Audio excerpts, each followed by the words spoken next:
All right, let's do our blessing together. Baruch Baruch atah atah Adonai Eloheinu melech melech haolam ha'olam, asher kishanu kishanu b'mitzvotav v'tzivanu la'asot b'divrei Torah. Praise to you, Lord of God, rule of the universe, who's made us holy with your commandments and commanded us to busy ourselves with the words of Torah. And with that, I'll bring up our source sheet. We'll start with a quick review as we go flying by the text that we've studied in the past. So a reminder, like Alba said, if I knew God, I would be God.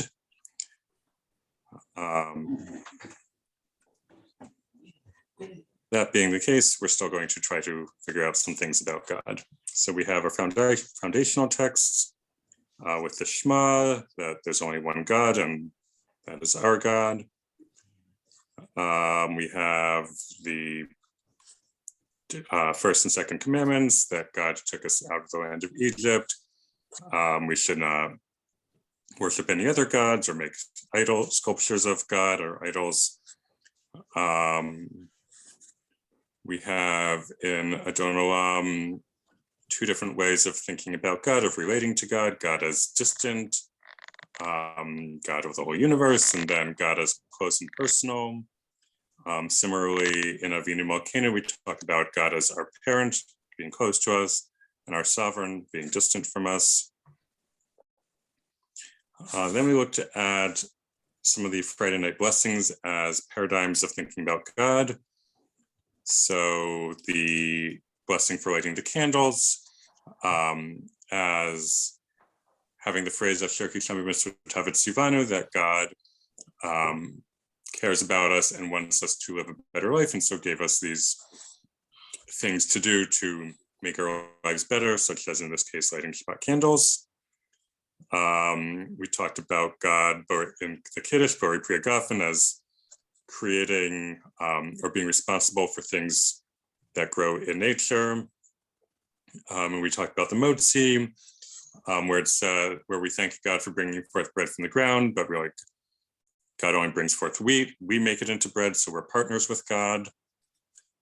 Then we talked about wrestling with God, with the story of Jacob wrestling with the angel and getting the name changed to Yisrael, one who wrestles with God. And so as descendants of Jacob / Israel, either biological descendants or adopted descendants, we get to wrestle with God because we are the God wrestlers, and that is okay. We looked at the story of Abraham arguing with God when God said that God was going to destroy the cities of Sodom and Gomorrah. Abraham had the chutzpah to say to God, God, you said that you do the right thing, and what if there are 50 righteous people in those cities? How can you destroy the righteous with the wicked? And God says, okay, fine, if there are 50, I won't. And then Abraham has the further chutzpah to argue God down all the way to 10. So again, we take God to task when we think God isn't making the right choices. We have the covenant with God in the story, in the text leading up to the 10 Commandments. God says that we will have a special relationship with God, which is not to say that other people don't have their own special relationship with God, but we do have a special relationship with God. We looked at Yigdal, giving us some things that we might know to be true about God, or at least some people think to be true about God.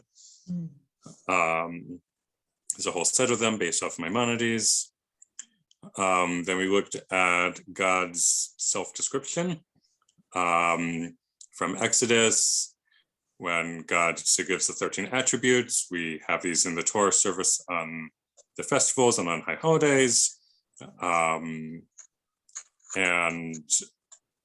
when we do Who Knows One, this is the Who Knows 13, the 13 attributes of God. So that's from this.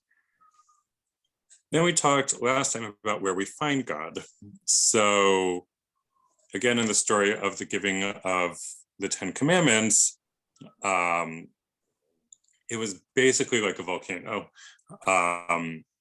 Noisy, smoke, lights,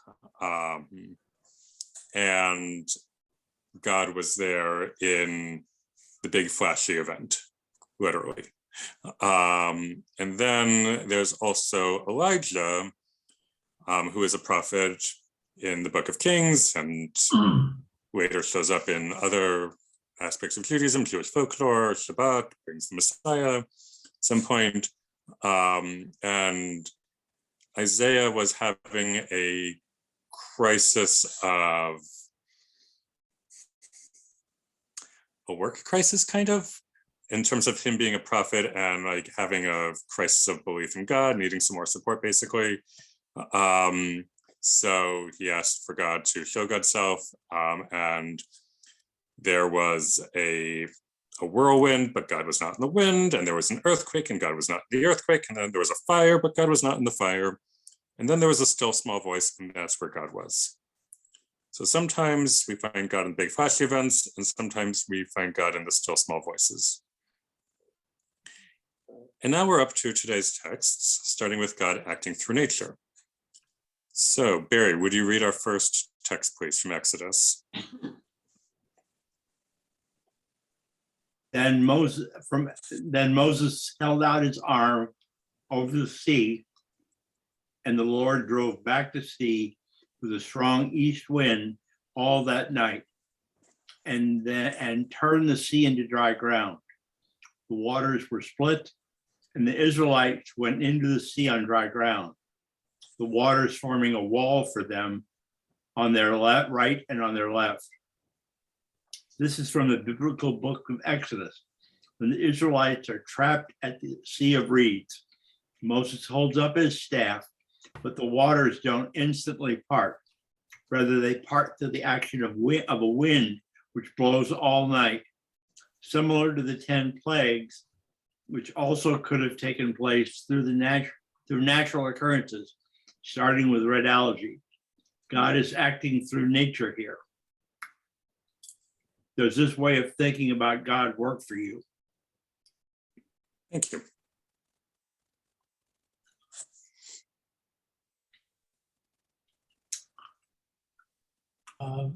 David, I have a question. Yeah. I thought that the water only parted, I can't remember the man's name, but it was an Israelite who went down in the water, like up to his neck. And then the waters separated. Yeah. So that's an excellent midrash. It is not in the text, but it is a story that is told by the rabbis to explain an aspect of the text. In this case, probably the aspect that they're trying to explain is when the people cry out to God or to Moses saying, Moses, we're trapped because the sea is in front of us and Pharaoh's army is behind us. Help us, Moses. And Moses calls out to God and says, God, please help us. And God's like, why are you spending time talking to me? Do something, hold out your staff. And at that, and so Moses does that, and then the wind starts blowing. But the rabbis pick up on this idea of Moses praying and not taking action, and they ascribe action to an actual biblical character, the leader of the tribe of Judah, Nachshon ben Aminadav, and they say that he had such faith that he walked into the waters, and the waters parted when he got up to his nose.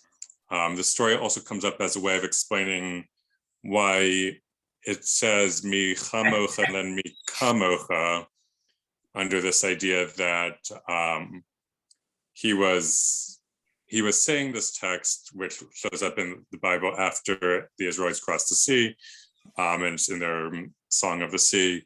But the Midrash describes this to Nachshon and says, well, first he could pronounce mi chamocha, but then the water was so high up on his body that he couldn't get the cha out, so he had to say mi kamocha. So It's a midrash. It's a well-known midrash, but it's not actually in the text. Thank you for bringing it up, though, because that is a good question. I still find it interesting that God just had to speak a few words to create the universe, but here he uses tools to get things done. He needs the wind to separate the water. Can't just do it by saying a word. Could I elaborate on that a little bit? Please.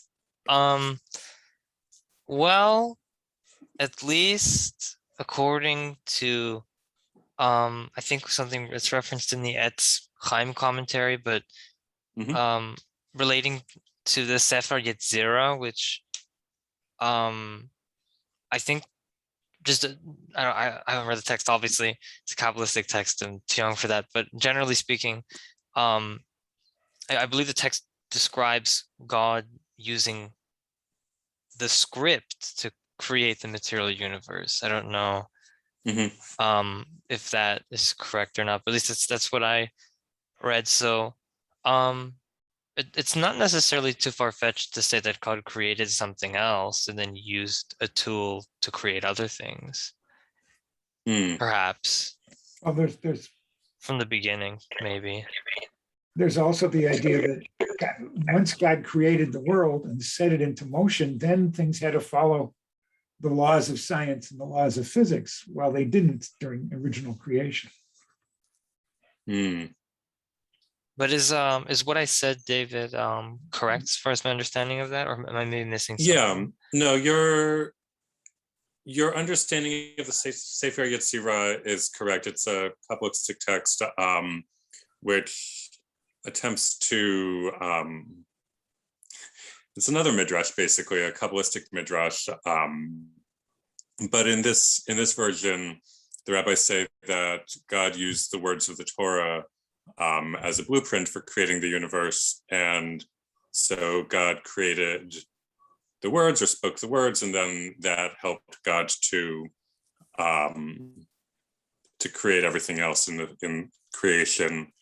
So that's, again, not something that you would see from a surface level reading of the text in the Torah itself, but it's something that one could get to with just a little bit of digging and then going off from there. I see. Thank you. Yeah. I was thinking that when we have the story of creation, God is creating all these things, but most of them predate humans because, there are days and days that God is doing all this creation. So then once there's an audience, so to speak, then when God works in the world, these can be instructive moments, and maybe to foster a partnership with humans, so there's limited divine intervention. So, I think that there's more a need for God to kind of, I hate to use the word partner, but in other words, to follow, to not just be totally divine, so to speak, because there are now humans populating the world, where when the world was being created, there was really no audience for these miraculous acts. So maybe by the time we're in the book of Exodus, God is doing these things and can utilize them for some very instructional purposes, not just to get the job done, so to speak.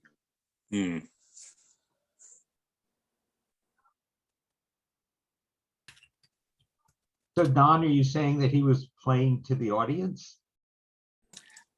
In a sense, because it's one thing to create, the fish in the sea and the birds and the trees. They really can't respond to what's going on, but humans can. So there's just more at stake, I think, when we get to this point. Just my opinion. Not based on anything midrashic or anything heavy, just Don Shapiro on a Monday night speaking his little mind. Please accept it at that level and don't question me. Don, you have Mazel Tov, you've created the world's newest midrash.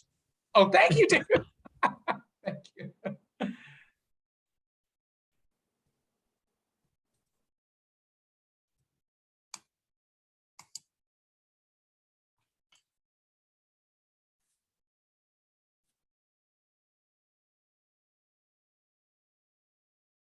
So this idea that God acts through nature, Does that work for you?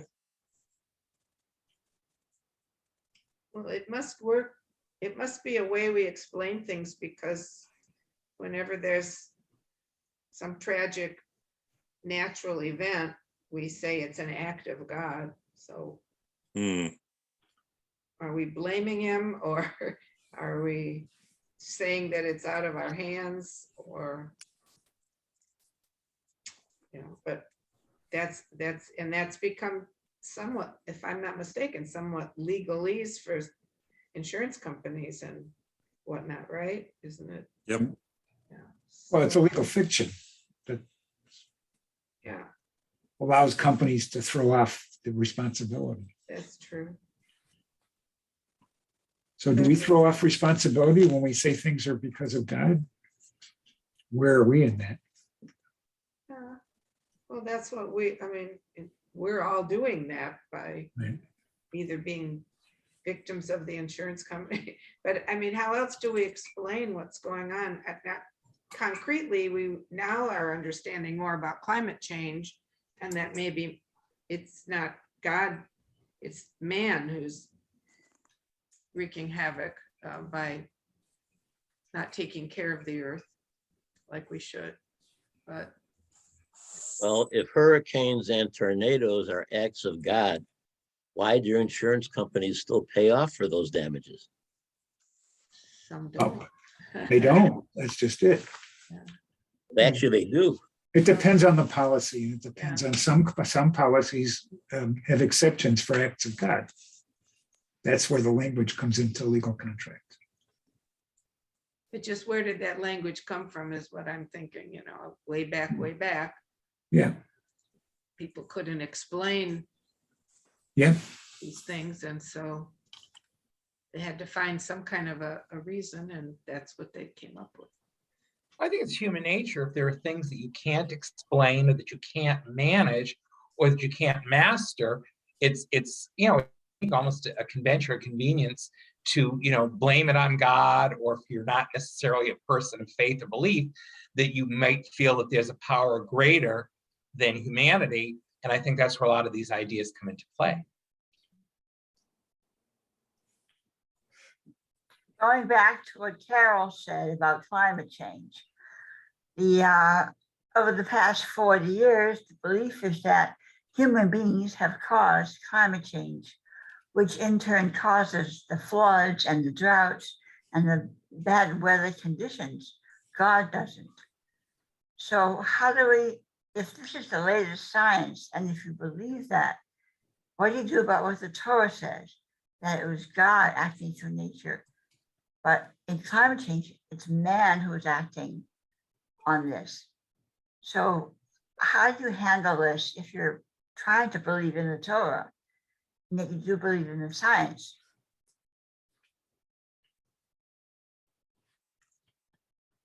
But there's always been tension, I think, between science and religion.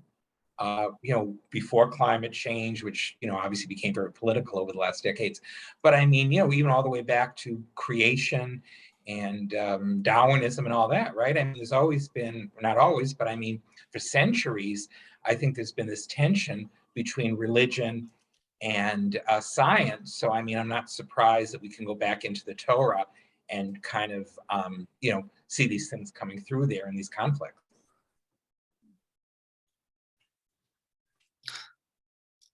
Well, at least as far as I know, there have been some Jewish philosophers who've tried to, and theologians who've tried to argue that there is at least a unity between the natural sciences and religion itself. I know Rambam did a lot of stuff with that in his Guide to the Perplexed, but also the Saadia Gaon did a lot of stuff with that, with his I believe it's his Book of Opinions and Principles, where he actually talks a lot about, if I remember correctly, the hows as to the parting of the sea, and he talks a lot about the wind and God using the things that exist in the material creation to do things, and that you would be able to observe like changes in like phenomena and things like that. So maybe there's, I feel like it might appear that there's a tension on the surface, but I think there's a way that they can be harmonized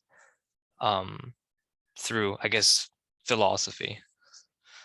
That's just my thoughts on it. That's a very nice thought, Gabriel. Thank you for sharing that. That makes sense. I'd like to comment on the statement that I don't recall who said it, that about climate change, and if that's a result of God or man.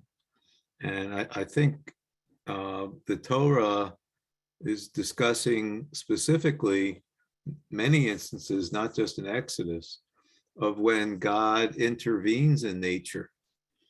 The rest is kind of on us. So, I mean, there's lots of examples of people messing up the environment all by ourselves. I think we shouldn't blame that on God. We did a pretty messed up job destroying large amounts of the earth and natural resources on our own. The Torah is giving us examples of where God felt it essential to intervene on behalf of the Jewish people. Whether or not he'll do that before we destroy what remains of the earth remains to be seen. But he also gave us, I think, free will and intelligence to correct things that we may have done incorrectly in the past. So,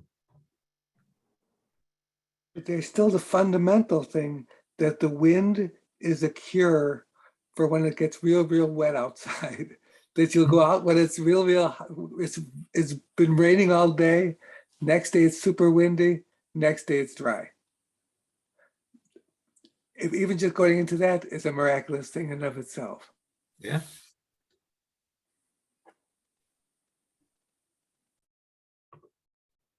Well, I mean, it's a miracle and stuff. You're right, because I know there's a young lady on this call that's in Los Angeles right now and talking about, nasty rainy weather and stuff like that. But I know from living out there, the next day when the storm is over, it is so beautiful and it cleans up a lot of the air pollution and stuff like that.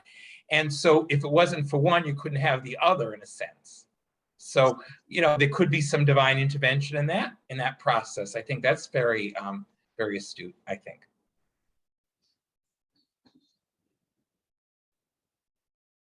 But with that beautiful rain, because of fires, we have mudslides.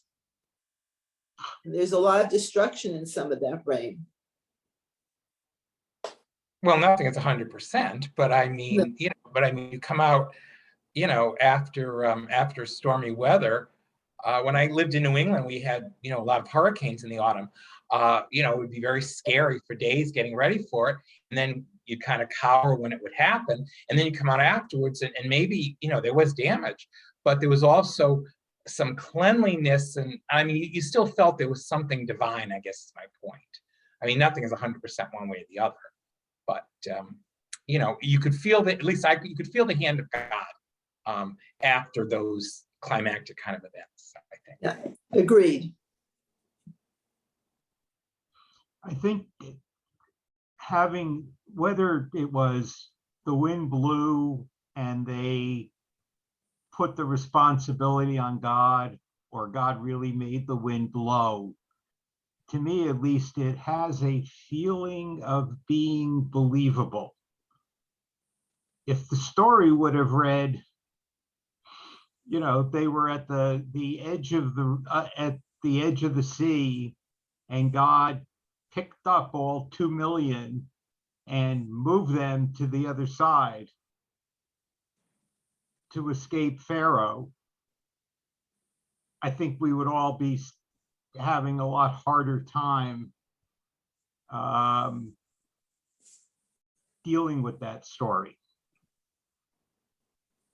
So I think there's some believability to it. Whether it happened or not, I can relate to it. David, I have a geological question. Yeah. How deep is it at the Sea of Reeds? I mean, that's not the Red Sea. No, it's not the Red Sea. I don't know specifically. I'm happy to make up a number for you, but I'll be honest that I don't actually know. It is thought to be the marshy area near like the beginning of the Sinai Peninsula. But I don't know exactly. I can do some research and see if I can find anything on that.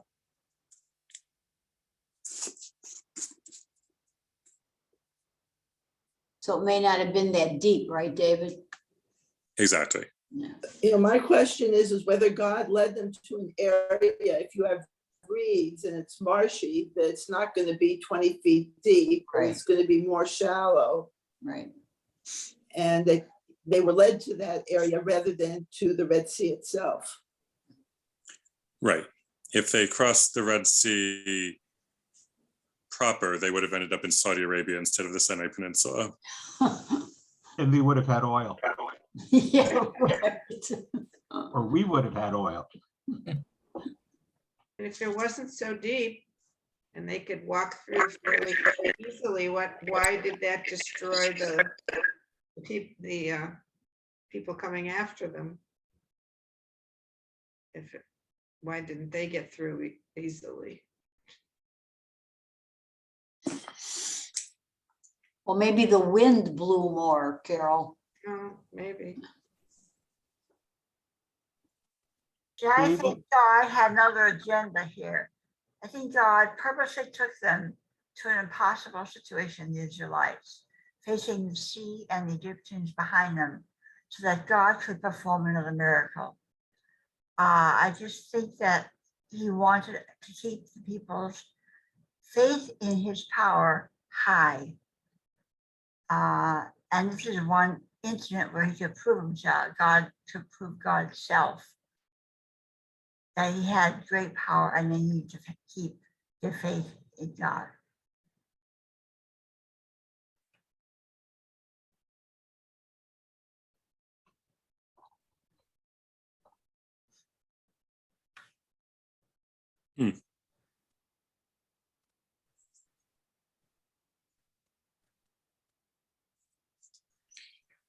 Yeah. One response to the question of why the Sea of Reeds might be passable for the Israelites, but less so for the Egyptians, is that the Egyptians, the text tells us, were coming on chariots with horses. And it seems that boggy marshes are not great for driving chariots through.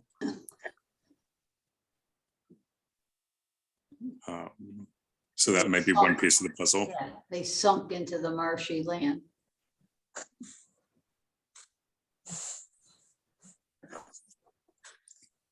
That just gave me an interesting idea related to the text. Sunken into the land. Is similar terminology that's used for the swallowing up of the Egyptian army akin to that used when Korach is described as being swallowed by the earth? I will have to look at the text again. With the story of Korach, which, as a quick refresher on Korach, Korach was a cousin of Moses, I believe. And in the book of Numbers, he says to Moses and Aaron, he gathers 250 of his closest friends and then goes to Moses and Aaron and says, I don't think that you should be in charge. I think that you're making it up when you said that God wants you to be in charge. I think really I should be in charge. And Moses is like, all right, maybe I am making it up. not exactly what he says in the text, but to paraphrase, he goes on to say, let's have a test. If nothing happens to you in the next 5 minutes, then clearly I'm making this up, and God does not actually want me to be in charge, and I'll step aside and you can be in charge. And if the earth opens up and swallows you alive, then clearly God wants me to be in charge. And Korach's like, deal. And as soon as he says that, the earth opens up under Korach, Korach drops in, and the earth closes. And everybody else says, okay, Moses, you can be in charge. So the question that Gabriel is posing is, in that text, that it literally says, Vayivla haaretz et Korach, the earth swallowed Korach. And he's asking about, if I understand the question correctly, whether that's the same language that's used for the situation at the Sea of Reeds. The same or similar, because someone had talked about swallowing. Swallowing regarding like it could be the sea, it could be something else, the land, the area there, because of the fact that it's marshy, boggy, and things can sink in it really easily. So I'm wondering if there might be something internally in text that would indicate that maybe that's that's how Pharaoh's host was destroyed. Yeah, I don't think so. I will double check that. I believe in the Song of the Sea, which is the next chapter, Exodus 15, it says that horse and rider God has overthrown, but I don't think it says swallowed. However, I will check, and I will get back to everybody on the question. Okay, thank you so much. Yeah. David, before, as we were talking, I kind of remembered when I was a kid hearing a story about Napoleon and his army almost drowning in the Red Sea. And I remember kind of challenging my grandfather one Passover with this. So while we were talking, I did a little search. And there was a book written in 2010 which talked about this. And I will send the link to you to send out to everybody. But the short of it, the long and the short of it is, as I read it, Napoleon, if you recall, Napoleon and his army conquered Egypt. And when he was in Egypt, there was something that he wanted to see across the Red Sea. And at low tide, you can cross it's like a mile-long expanse that you can cross on foot or on horseback. But if you miss the time, the tide comes in, and it's a very fast rising tide. And he almost lost his army because he didn't cross at the right time, or he tarried. So, it did happen, according to this author, to Napoleon. So, it could have happened as a natural event to the Egyptians. Absolutely. I mean, it could have happened as a natural event with or without the help of God. Yes. But I also think that it's just a nice way to read this, and it's comforting to just believe it. We don't have to necessarily take it apart. Yes.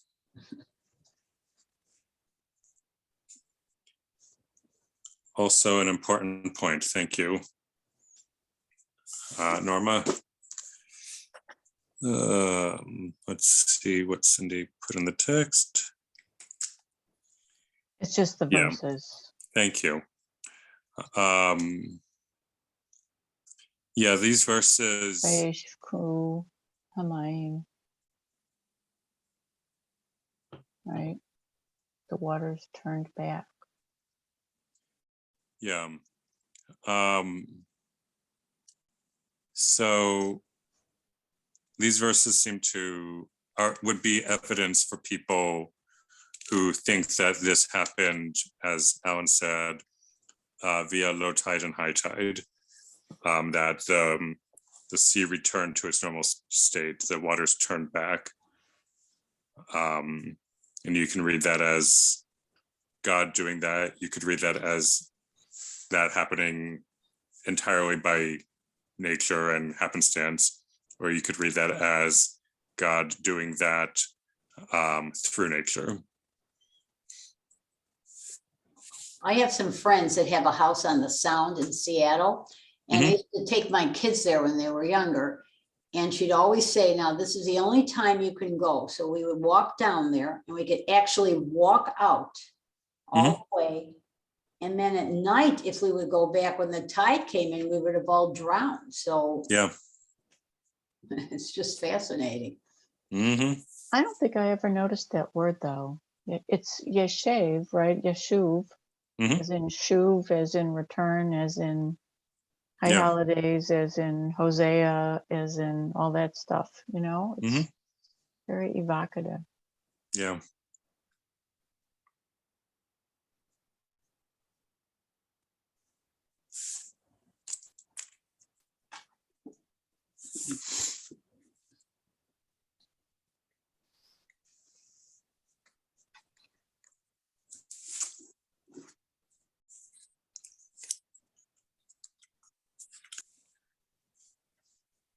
All right, let's go on to another text, going with our airy reader theme. Barry, would you read this time?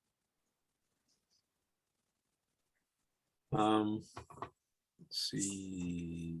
Okay. Here, I'll bring it up. Starting with Siddur. Or praised. Okay. Praised are you, Lord our God, ruler of the universe, who makes the makings of creation. This is a blessing for big things in nature, seeing a sunset, mountains, one of the Great Lakes, etc. It makes the case that God is present in nature. There's also a different blessing for individual beautiful things, like a specific flower or animal. Does this way of thinking about God work for you? It works for me. But it would also explain the last one also. That whether it was God's doing or nature's doing, God's present in nature. So he was part of making that happen. Yeah. I'm happier calling these acts of God.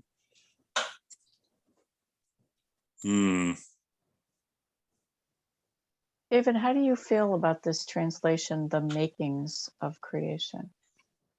Ma'aseh Bereshit.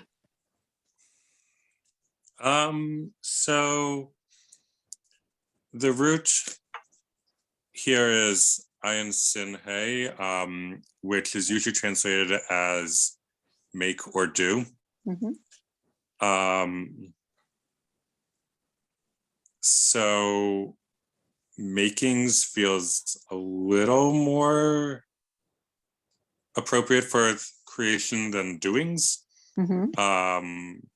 Recognizing that we have a prayer in the morning service, weekday maybe, that talks about God continually renewing the acts of creation right after Yotzer Or.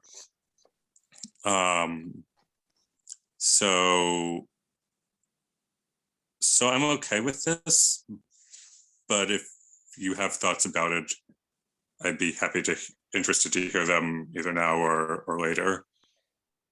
So did God make each lake, each mountain, each blade of grass, etc., and then put them together like a jigsaw puzzle to make the universe?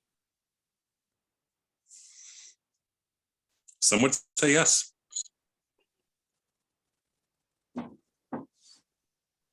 The author of this blessing would say yes. That might take a much longer time than 1 day for each part of it. Yeah, that is true. David, Yeah. would this be an appropriate blessing to say that the minute you see a new baby being born, you could say this blessing? Because this is a beautiful gift from God. And in some ways, that's when my faith is strongest, when I witness the birth of a baby. Yeah. This would be one appropriate blessing. When seeing a baby being born. Shehechianu, the blessing for bringing us to a certain point, or doing something for the first time, would also be an appropriate blessing for seeing a child being born. There might be a few others as well that would be appropriate. But here the idea of making the makings of creation, Osema Asevreshi, that it seems appropriate, even if it's not in the usual list of times when one might say this blessing. I just looked in the Koran, the Sachs Siddur. He translates it simply as author of creation. In other words, he's got a different metaphor going on here, which is more Sachs than literal. Yes. Of course, we're always at the mercy of the translators, those of us like myself that don't speak Hebrew that well. And I think this is kind of awkward, who makes the makings of creation. I mean, can we talk a bit more? I think we're going into this about Oseh, like I think in the Amidah, we say Oseh HaShalom, Oseh Shalom. And so Oseh there, but that's making peace. So that's an intangible. And here we're talking about, we're talking about the flowers and the trees and the lake. So it's tangible. So is that a way to differentiate when you're thanking God for creating something tangible versus something that's not tangible, like peace or good health? I mean, David, what's kind of the logic behind that and the etymology a little bit? Yeah. So I think it plays on two different ways of thinking about God, both of which are present in Jewish tradition and work for different people to emphasize one versus the other. One is to say that God is the force of good in the universe, noting that there's only one O difference between God and good. So Oseh HaShalom, God making peace, works really well when you focus on that aspect. The other aspect of it is God as creating the universe, and to a little bit of an extent, there's one of the Yom Kippur prayers, Kihine HaChomer, I think we say that Kol Nidre evening, maybe. It talks about like humans as being like the clay in the hands of the potter, that God shapes our lives, I guess, in a way. But here we're talking about God shaping not people's lives, but creation. And so if you think about it as God works through nature, then the idea that God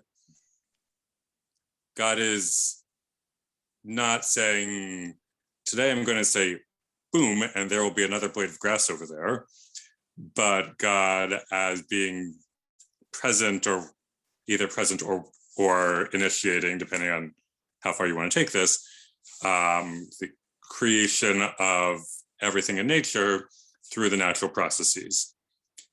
I believe someone mentioned that towards the beginning of our class about God kicking off the universe and then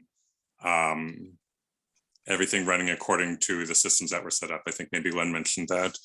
And so if the systems that God set up were to have plants grow from seeds into fully formed plants, unless they get eaten first, then God is doing all this through the systems that God created. That would be one way of looking at it. If I may, there's another distinction here, related but not the same. That you see in the, for example, the Lubavitcher Hasidim, and they're drawing on the Zohar, which I haven't attempted to look at really, argue that they lay stress on this notion that God is not merely present, but he's always and necessarily creating the world all the time. And that gets you into all sorts of philosophical problems, but so does the contrary view. And in that case, one example, even in the human realm, is it is as if we ourselves were in Egypt, to go back to the story there. And in fact, we are always in the process of redemption or not redemption. And there's that kind of a sense, which is sort of reflected in the present tense here. It doesn't say he created the world. Here it says he's doing these acts all the time.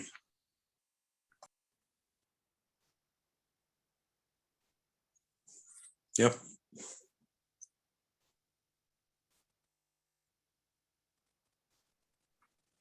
Looking at the language again, and you could be trapped into putting it. I mean, you could make it a better sounding English if you made it a past tense, who just God who create, or leaving a word, an element out. You could have God who creates, or God who made what was created at creation. But this complicated word makes the makings. Makes what was created, but if you put it in the past tense, then that knocks out Phil's interpretation. It knocks out the text. Right. Well, but the oseh ma'aseh. Made what tense is ma'aseh? A savory sheet. It's a yeah. What is it? A gerund or something? Yeah, right. It's but the verb is a present participle. But it might be something more like who engages in the ongoing creation. You'd have to fool with it. Yeah.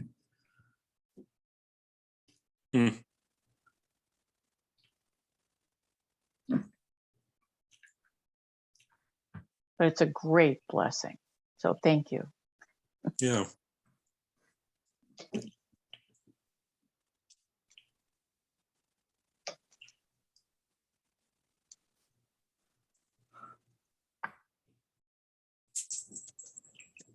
Okay, so I'm going to stop our share.